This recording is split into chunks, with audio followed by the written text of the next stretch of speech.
अस्सलाम वालेकुम। आकाशा यासीन आपसे मुखातिब है। नाजरीन, रात के किनारे पर जंग ने अपनी 20वीं जख्म का चिराग जलाया है और खलीज की हवा धुएं और तपिश में लिपटी एक बेकरार दास्तां सुना रही है।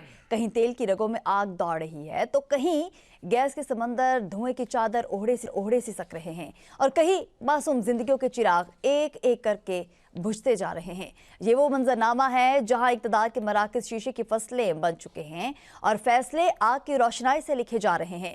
मिसाइल अब सिर्फ हथियार नहीं रहे बल्कि वो पैगामात हैं जो खलाओं को चीरते हुए सरहदों के सीनों पर दस्तक दे रहे हैं।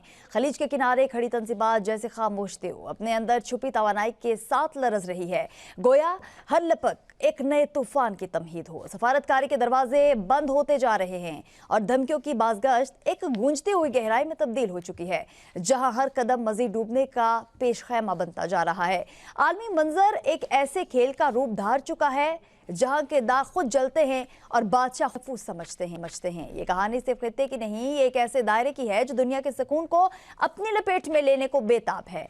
नाजरीन, प्रोग्राम के दूसरे हिस्से में हम बात करेंगे जहां धमाकों की गूंज के बाद सकूत की एक आर्जी चादर बिछाई गई है तो ईद के चांदने जैसे बॉर्डर के दोनों तरफ थके हुए माहौल को थोड़ी देर के लिए सांस लेने की एक मोहलत दी है और ऑपरेशन गजब-उल हक को वक्त के कोने में ठहरा दिया है। मगर ये खामोशी किसी गहरी नींद का नाम नहीं बल्कि एक ऐसी आंख है जो आधी बंद और आधी खुली है कि अगर सरहद पार से कोई चिंगारी उड़ी तो शोला फिर भड़क उठेगा। उधर सऊदी अरब, कतर और तुर्किया की आवाजें ऐसे हैं जैसे तेज बहते दरिया पर पुल डालने की कोशिश हो कि शायद लफ्जों के ये तख्ते किसी बड़े तसादुम को रोक लें।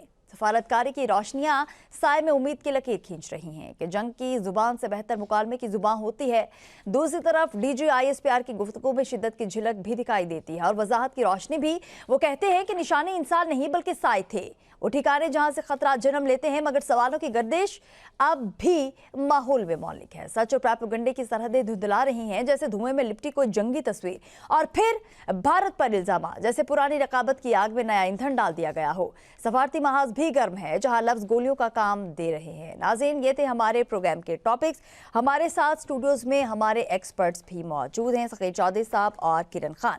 हमें ज्वाइन करेंगे सरदार फैजान और सायरा बानो जिनका ताल्लुक GDA से है। बहुत शुक्रिया आप सभी का वक्त देने के लिए। सकीर चौधरी साहब, आपसे इस प्रोग्राम का मैं आगाज करना चाहूंगी। हम देख रहे हैं कि जंग का 20वां दिन जो है वो जारी है। ईरान जो है, हम हमेशा हर प्रोग्राम में कहते हैं कि ईरान जो है पीछे हटने को तैयार नहीं है। ईरान सिर्फ अपना गम व गुस्सा जो है वो सिर्फ इसराइल पर नहीं दिखा रहा बल्कि खलीज में हम देख रहे हैं कि उसके असरात जो है बहुत ही ज़्यादा पड़ते जा रहे हैं और ये ताल्लुकात जो है आहिस्ता आहिस्ता मज़ीद ख़राब होते जा रहे हैं। क्या कुछ आपको ऐसा फील हो रहा है, क्योंकि खलीज की तरफ से भी जो ममालिक हैं उनकी तरफ से एक वाज़ेह पैगाम जो है वो आ चुका है कि मज़ीद हम लोग अब बर्दाश्त नहीं करेंगे। यानी आप लोगों ने यहाँ पे जो अमरीकी फ़ौजी अड्डे हैं उनको तबाह किया है और स्टिल आप लोगों के हमले जो हैं वो अभी तक जारी हैं। सो अब मज़ीद ये चीज़ें जो है वो आगे नहीं बढ़ पाएंगी और ना हम इनको आगे बढ़ने देंगे। सर, इस सबको किस नज़र से देख रहे हैं आप?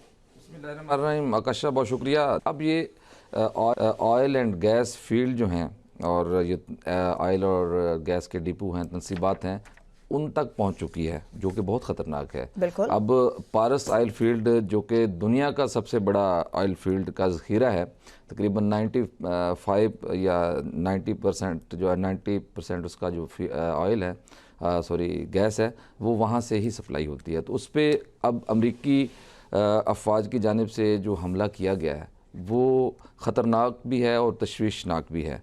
तो दूसरी जानिब फिर ईरान ने उसको भी बहुत करारा जवाब दिया अमेरिका को, और उसने जो रियाज़ में उनका जो फ़ौजी अड्डा था या उसको जो बहरी जहाज़ों को सबसे बड़ा ऑयल सप्लाई करने वाला डिपो था उसको तबाह कर दिया। तो अब देखें, ये एक ख़तरनाक मरहले में दाखिल हो चुकी है जंग।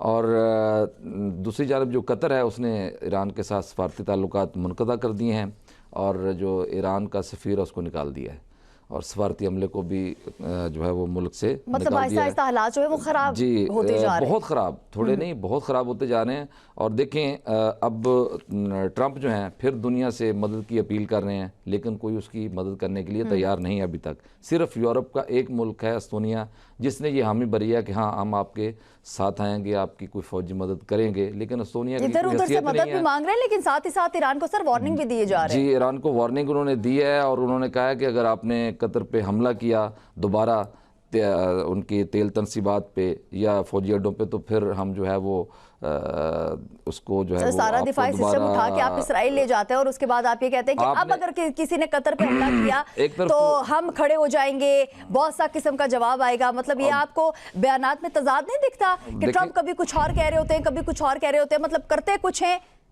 कहते कुछ हैं, करते कुछ हैं। देखें एक छोटा सा अब आपको ट्रंप की बेबसी पे अगर एक जुमला बोलूं, लतीफ़े समझ लें आपको, बेशक ट्रंप जो है वो कहते हैं कि मैंने 8 जंगें रुकवाई हैं। तो अब जब ट्रंप की बारी आई है तो देखें कि दुनिया उसके साथ खड़ी नहीं है, तो कहते हैं कि 8 जंगें अगर रुकवाई थी तो ये जंग शुरू क्यों की? कहते हैं कि भलाई का ज़माना ही नहीं रहा।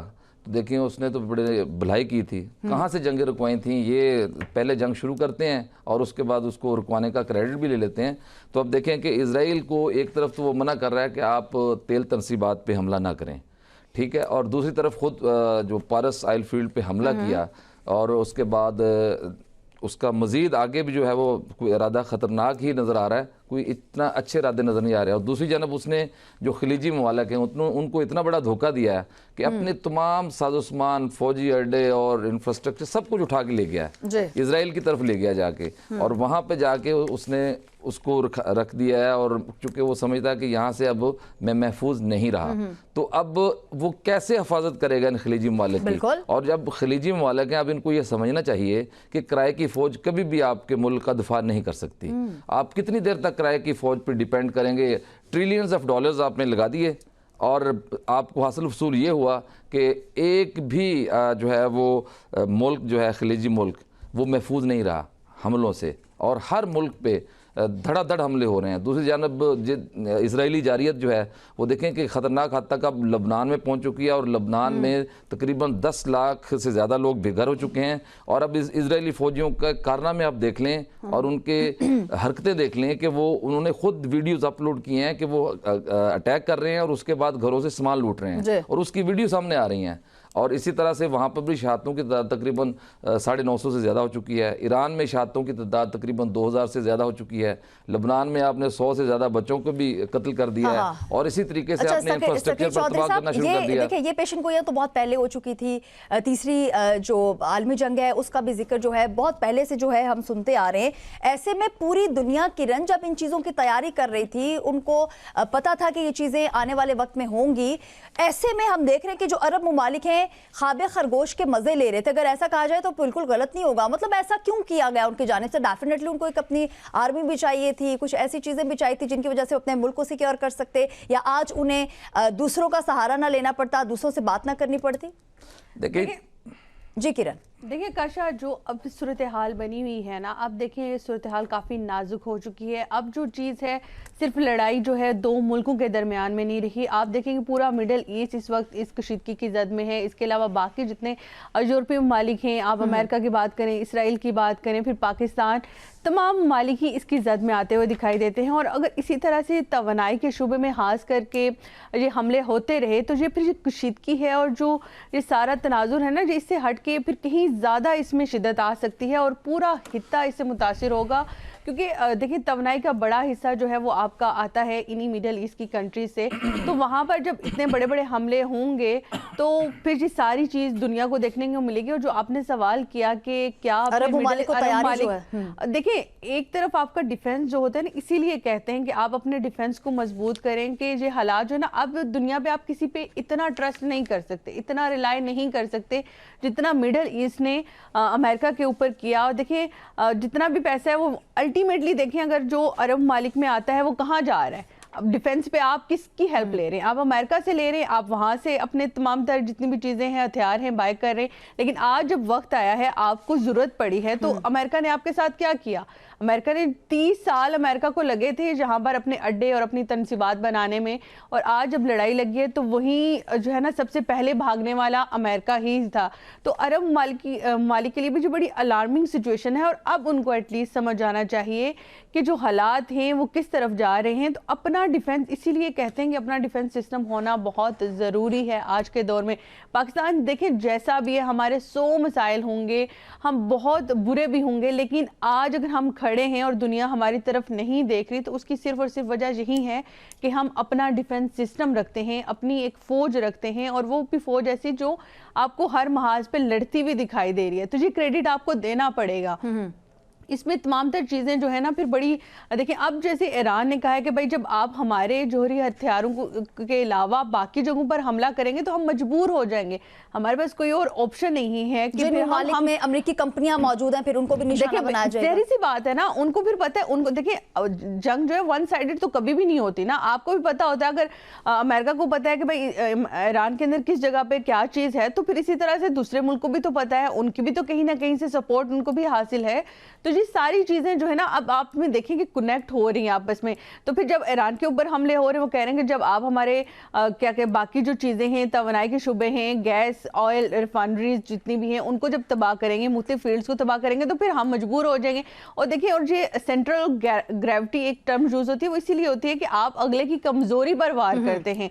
और जो मिडिल ईस्ट के बहुत सारे ममालिक हैं, चाहे सऊदी अरेबिया है, यूएई, कतर है, ओमान है, उनकी एक कमजोरी ये भी है कि जो पानी पीने का साफ पानी है ना, उसके प्लांट ज्यादातर वो लगे हुए हैं, क्योंकि वहां पर साफ पानी, ये वाला समुद्र का पानी जो है वो आप डायरेक्टली तो नहीं पी सकते, डेफिनेटली आप प्लांट। तो अगर ईरान उसके ऊपर भी हमला कर देता है तो मिडिल ईस्ट तब भी बहुत बुरे तरीके से फंस जाते हैं। तो अब ये मामला जो है ना, देखिए इसमें एक मसला ये भी है कि कोई भी फ्रीक पीछे हटने को तैयार नहीं है, ना ही ईरान हट रहा है अपने मौकफ से, और वो कहीं ना कहीं वो सही भी है, उसकी जो चीज जो उसके साथ हो रही है तो वो अपना हक रखता है उसका हालात कौन सी तरफ से, किरण क्या समझती है, हालात कौन सी तरफ से खराब हो रहे हैं ज्यादा? देखिए हालात डेफिनेटली जो पावर है, जो आप कहते हैं कि मेरे पास पावर है, मैं दुनिया में जंगे रुकवाने में दुनिया का अमीन आप अपने आप को मानते हैं कि भाई मैं पूरी दुनिया के ऊपर जो है वो राज करना चाहिए, तो ऐसे नहीं होता ना। फिर आप दुनिया में एक अमन का पैगाम भी दें, आपकी तरफ से इनिशिएट चीजें हो रही हैं और फिर आप कहेंगे अगला बंदा जो है अपना हक है, जो आप उसका हक है वो उसका जवाब भी ना दे, तो ऐसा नहीं होता। आप उसके ऊपर बदमस्त हाथी की तरह अगर वार करेंगे तो फिर वो अपना जवाब देने का हक तो महफूज रखता है ना। देखिए आपकी तरफ से चीजें, इसराइल को आप एक तरफ कह रहे हैं कि हमले नहीं करो, दूसरी तरफ ईरान को भी धमकियां भी दे रहे हो।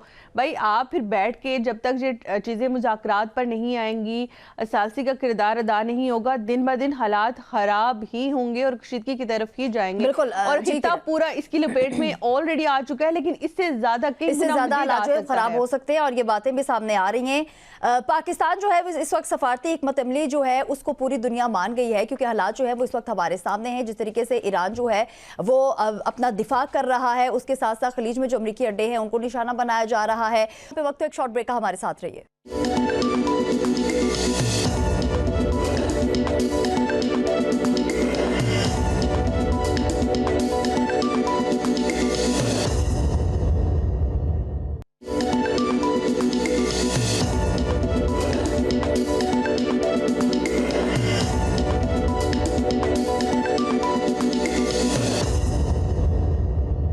वेलकम बैक, एक मरतबा फिर खुश आमदीद। पाकिस्तान जो है वो सफारती महाज पर बहुत ही स्ट्रॉन्ग सायरा जी इस वक्त हमें दिख रहा है। सो पाकिस्तान ने अपनी जितनी एफर्ट्स थी वो इसमें पुट कर दी हैं, लेकिन उसके साथ साथ हम ये देख रहे हैं कि अब ईरान के जो हमले हैं वो खलीज पर बहुत ही ज़्यादा बढ़ते जा रहे हैं, और अब जो एक सख्त किस्म का रिएक्शन है वो भी हमारे सामने आ रहा है। मतलब हालात पाकिस्तान जो स्टेबल करना चाहता है, ईरान क्या समझती है कि इस वक्त हालात जो हैं वो ख़राब कौन कर रहा है, या उसको कौन से ममालिक ऐसे हैं जिनको अभी भी सब्र व तहम्मुल का मुजाहरा करना चाहिए और समझना चाहिए कि अगर हमारी तरफ से कोई रिस्पॉन्स आता है तो हालात जो है वो मजीद कशीदगी की जानिब बढ़ेंगे। ये कौन करवा रहे हैं, ये कौन करवा रहे हैं? एक तो वो शख्स है जिसको हमने अमन के इनाम के लिए नामजद किया, जिसकी हमने तारीफें की हैं, जिसका हमने माथा चूमा है। एक तो वो शख्स है, दूसरा उसका बदमाश बेटा इसराइल, वो ये दोनों हैं। इसके अलावा और कौन है? नहीं मैम, हम देख रहे हैं ना कि इस वक्त जो ईरान है, खलीज ममालिक जो है, हमारे अरब जो कंट्रीज है, उनकी जानिब से बार बार ये कहा जा रहा है कि हम पे हमले मत करो, लेकिन ईरान जो है वो हमले किए जा रहा है। माशाल्लाह, भले ये आप मुझे आप कहेंगे कि बार बार ये मैं यही बात में कर, खलीज ममालिक कह रहा है कि हमारे पे हमले मत करो। खलीज ममालिक ने दुश्मनों को वहां पर अड्डे फराहम किए हुए, और खलीज ममालिक कह रहे हैं कि हमारे पे हमले मत करो। जिस वक्त अमेरिकन को बेस देने की बात थी, उनके वो जो उनकी एजेंसीज को मोसाद को ऑफिसेस बनाने की बात थी, उस वक्त ये खलीज ममालिक पेश थे। खलीज ममालिक ने,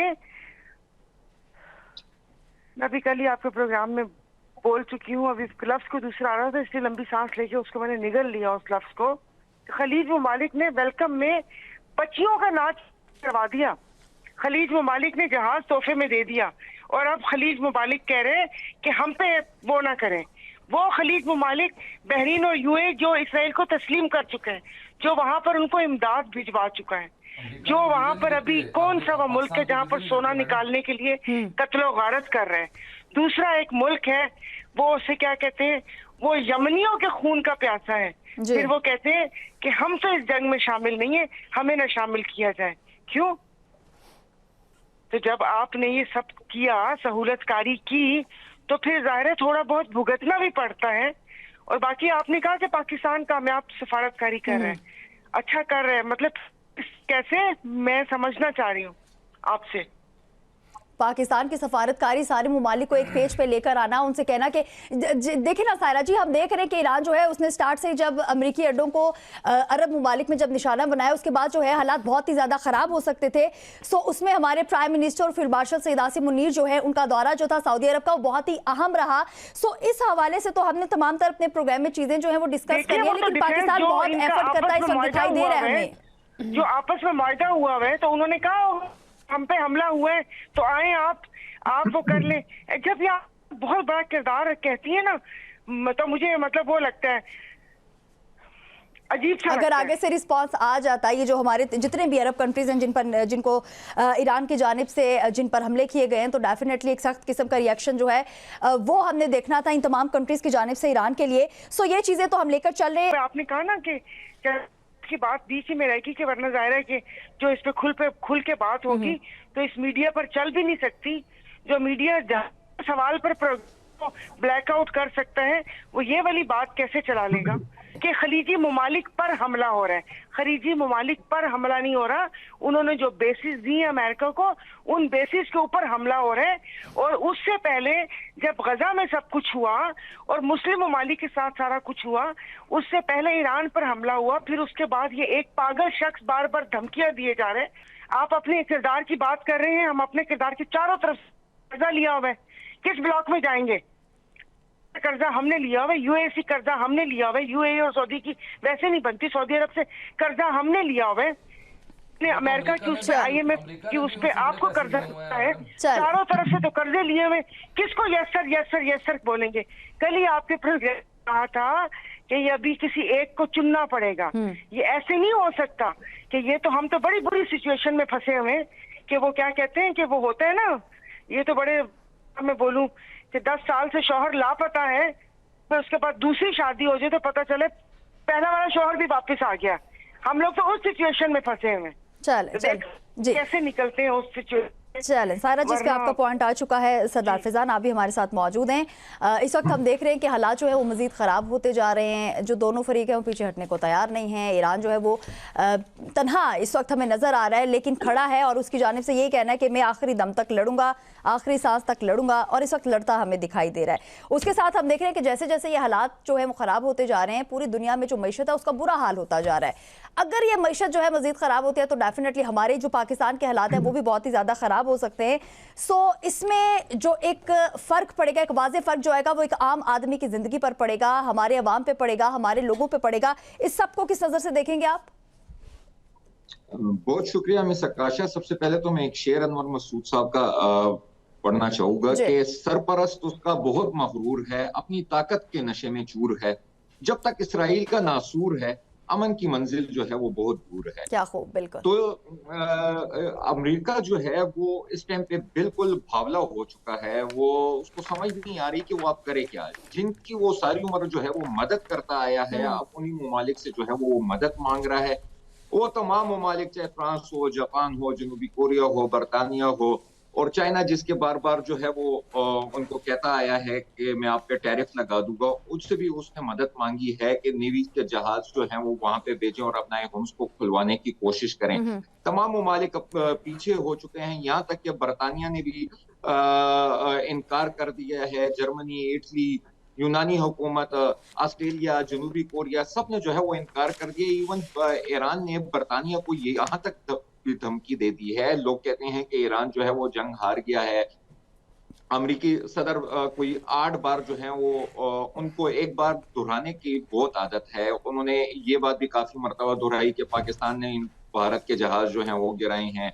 अब वो बार बार ये बात दोहरा रहे हैं कि हम ये जंग जो है वो जीत चुके हैं, हम उनके जो सरपरस्त आला हैं उनको मार चुके हैं।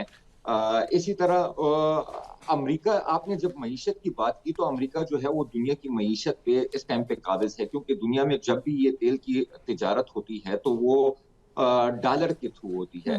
और ईरान ने इस टाइम पे ऐलान किया है कि जब आइंदा जो ट्रेड होगा, जैसा कि अभी उसने चाइना के साथ अपना ट्रेड कर रहा है, रशिया और चाइना, ईरान जो है आपस में तेल की, या भारत भी बीच में है, तो ये जब तेल की तिजारत इस टाइम पे कर रहे हैं तो ईरान ने ऐलान किया है कि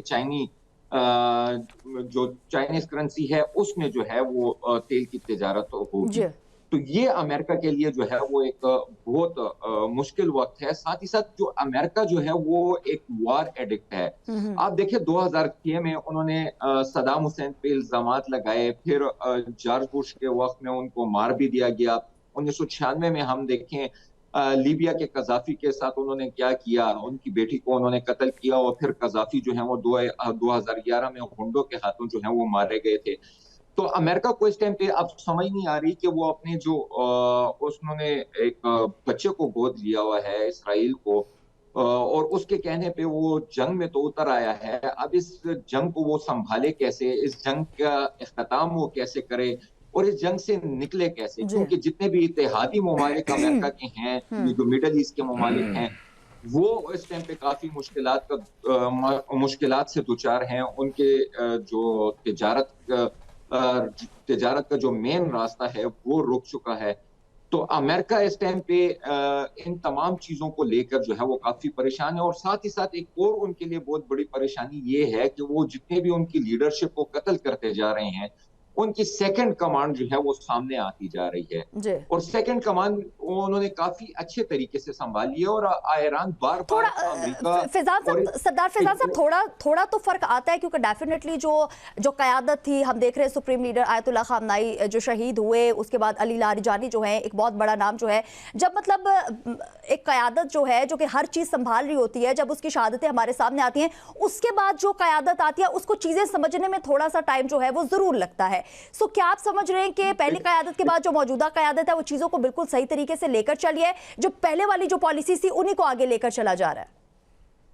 देखिए फर्क तो आता है, लेकिन इनको पहले से पता था कि ये जंग जो है इन पे मुसल्लत की जाएगी। 30 सूबों में उन्होंने पहले से ही अपने यूनिट जो है वो बना दिए हैं, और 31 टोटल यूनिट उन्होंने बनाए हैं। एक सेंट्रल कमांड है और बाकी 30 यूनिट जो है वो सूबों के अंदर। सरदार फैजान साहब बहुत ही सरदार फैजान साहब सॉरी, मुझे ब्रेक लेने का कहा जा रहा है, बहुत ही इंटरेस्टिंग पॉइंट है। सो ब्रेक से आने के बाद में इस पे आपकी तरफ बहुत शुक्रिया। यहाँ पे वक्त एक शॉर्ट ब्रेक का, हमारे साथ रहिए।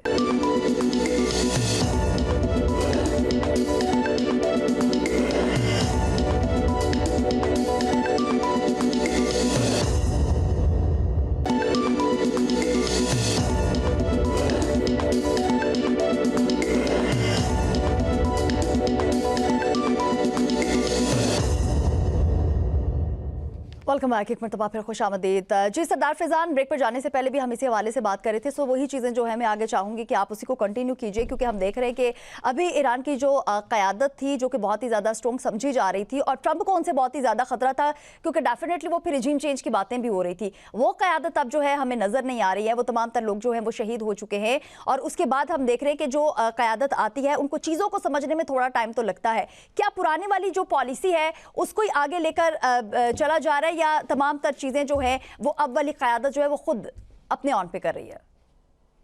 देखिए मिस जब 12 रोजा जंग जो है जून में ईरान की और इसराइल के दरमियान हुई थी, उसके बाद ईरान को काफी चीजों की समझ आ गई थी कि अब ये जंग जो है वो मुसल्लत हम पे की जाएगी जी।